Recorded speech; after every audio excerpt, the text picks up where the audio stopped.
వివిధ దేశాల G7 నేతలకు కొన్ని హస్తకళా బహుమతులు అందించడం జరిగింది. సో దానికి సంబంధించి కొంచెం ఇన్ఫర్మేషన్ చూద్దాం. G7 భారత హస్తకళల బహుమతులు ఇచ్చిన ప్రధాని మోదీ G7 నేతలకు భారత హస్తకళల బహుమతులు అందించడం జరిగింది. సో కెనడాలో జరిగినటువంటి G7 శిఖరాగ్ర సదస్సులో భారత ప్రధాని నరేంద్ర మోదీ పాల్గొనడం జరిగింది. ఇది అఫీషియల్ న్యూస్, మనకు తెలుసు అందరికీ. G7 దేశాధినేతలకు భారతీయ సాంప్రదాయాన్ని ప్రతిబింబించే విలువైన హస్తకళల బహుమతులు అందించడం జరిగింది. సో దానికి ఫ్రాన్స్ అధ్యక్షుడైనటువంటి ఇమ్మాన్యుయల్ మేక్రాన్ కు డోక్రా శైలిలో ఉన్నటువంటి నంది విగ్రహాన్ని ఇవ్వడం జరిగింది. ఎవరికి అనంటే ఫ్రాన్స్ అధ్యక్షుడు ఇమ్మాన్యుయల్ మేక్రాన్కి.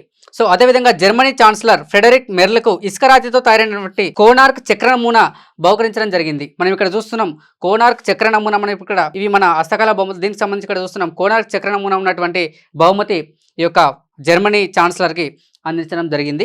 అదేవిధంగా ఆస్ట్రేలియా ప్రధాని ఆంటోనీ ఆల్బనీస్కి కొల్హాపురి వెండి కుండను కానుకగా అందించడం జరిగింది. సో ఇక్కడ చూస్తున్నాం కదా, ఇది మనకి కొల్హాపురి వెండి కుండ. ఇది భారత హస్తకళ నైపుణ్యానికి ప్రతీకలు. వీటిని G7 నేతలకు ప్రధాని మోదీ అందించడం జరిగింది. చాలా ఇంపార్టెంట్ బిట్టు, గుర్తుంచుకోవాలి.